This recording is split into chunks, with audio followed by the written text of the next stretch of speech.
No dia 15 de março de 1851, tinha a Universidade de Coimbra a bonita idade de 561 anos. E nascia em Berlim, of all places, a primeira mulher a dar aulas numa universidade em Portugal. Claro que nasceu em Berlim, não é? Se calhar achavam que ela era portuguesa. De facto. Chamava-se Caroline Wilhelmina Michaelis e nasceu no seio de uma distintíssima família de gente muito estudiosa. Quer o pai, quer o irmão foram importantes matemáticos. E a irmã, Henriette, é a pessoa com quem ela mais tarde faria os dicionários Michaelis. A nossa Carolina era uma barra em línguas, fruto quiçá da insistência dos pais em dar-lhe língua de vaca estufada para jantar quando ela era criança. Também se usava muito na altura, tem ferro. Estou a brincar. Eram línguas estrangeiras. Filologia clássica e latina. E depois, bastante nova, ela trabalhava como intérprete no Ministério do Interior alemão para os assuntos ibéricos. Um bom tacho. E foi assim que ia estando a par do que se passava por cá, que não se passava praticamente nada. Estou a brincar. Às vezes acontecia imensa coisa. Vou dar um exemplo. Viajemos até aquele ano de 1872. É publicada a tradução do Fausto, do Goethe, por António Feliciano de Castilho.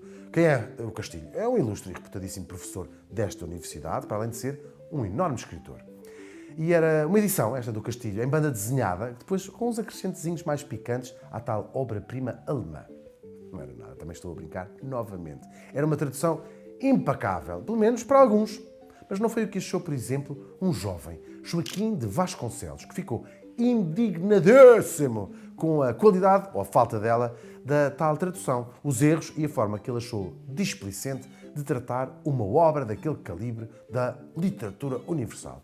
E vai de cascar no professor Casquilho. É um clássico em Coimbra, cascar no Casquilho. Perdoem-me a aliteração. E tal rebentou esta polémica. E depois, como em todas as polémicas, apareceram dois lados. Um a favor do velho escritor e outro a favor do tal jovem Vasconcelos.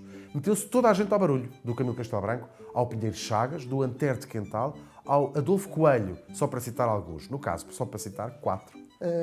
A coisa ganhou tamanhas proporções que na altura famosa questão do Fausto, como ficou conhecida, vai chegar a Berlim e aos ouvidos e até aos olhos da tal jovem Carolina Michaelis, que tinha na altura pouco mais de 20 anos. E ela resolve pegar no papel e caneta e escrever uma carta ao Joaquim de Vasconcelos a dar-lhe conta do seu total e incondicional apoio. Depois ele respondeu, ela voltou a responder, ele voltou a responder e carta para lá, carta para cá, a amizade vai nascer.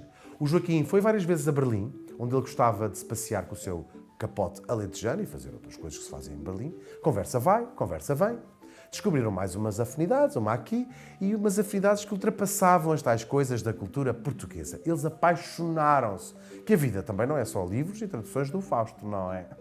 Depois, num arrobo de paixão, o Joaquim resolve ir buscá-la à Alemanha. A Alemanha. Depois a Espanha estava em guerra civil, ele vai atravessar os Pirineus a cavalo. A cavalo!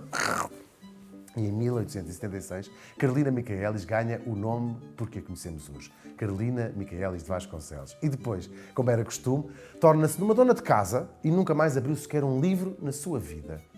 Muito triste. Claro que não. Os dois, depois de uma viagem de núpcias pela Europa, foram viver para o Porto, para a rua de Sedufeita. Depois ela fez, de facto, uma pausa para um cigarro e para ser mãe e vai lançar-se a investigar ainda mais sobre literatura, língua e história de Portugal. É um intensíssimo trabalho de investigação e também de correspondência com a elite intelectual e cultural portuguesa. Sim, também existia uma elite intelectual e cultural portuguesa. Escritores, políticos, historiadores, médicos e filólogos e até atores de revista do Parque Meyer. Bom, isso se calhar não, mas também nunca se sabe, não é? O seu trabalho vai ser reconhecido ao mais alto nível quando, com a sua amiga Maria Amélia Vaz de Carvalho, por acaso não sei se elas eram amigas, mas faz de conta que sim, vai se tornar uma das primeiras mulheres, aliás, são as duas primeiras mulheres, membros e sócias da Academia de Ciências de Lisboa. Esta incrível mulher e feminista vai ser uma das fundadoras do Conselho Nacional das Mulheres Portuguesas e é incontestavelmente uma das grandes intelectuais do século XIX e XX. E também passou, claro, por Coimbra. Em 1911, ela vai se tornar a primeira mulher a lecionar numa universidade em Portugal, no caso, na de Lisboa, onde ela dava aulas de filologia germânica. Toda a gente faltava, claro. Depois, no ano seguinte, e para estar mais perto do Porto, onde ela morava, muda-se para a de Coimbra, onde foi também a primeira mulher professora. Ela vai morrer no Porto, em 1925, aos 74 anos, e vai deixar atrás de si o caminho aberto a tantas outras mulheres. E até caminhos literais. Existem ruas Carolina Miquelis de Vasconcelos nas cidades da sua vida. Berlim, no Porto, em Lisboa e em Coimbra. Março é o mês de Carolina, mas é também o mês do Dia Internacional da Mulher. E assim, vamos lembrar outras mulheres que fazem parte da história desta universidade, quer como alunas, quer como professoras.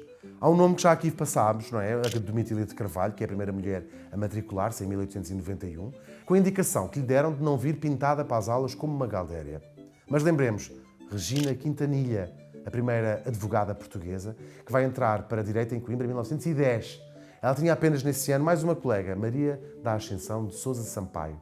Lembremos também América do Sul, Fontes Monteiro, que nasceu em São Luís do Maranhão e que em 1917 se vai tornar a primeira mulher brasileira a estudar nesta universidade. No caso, na Faculdade de Letras. Lembremos Maria Judite Pinto Mendes de Abreu, em 1933, e que se formou em Letras e depois em Direito.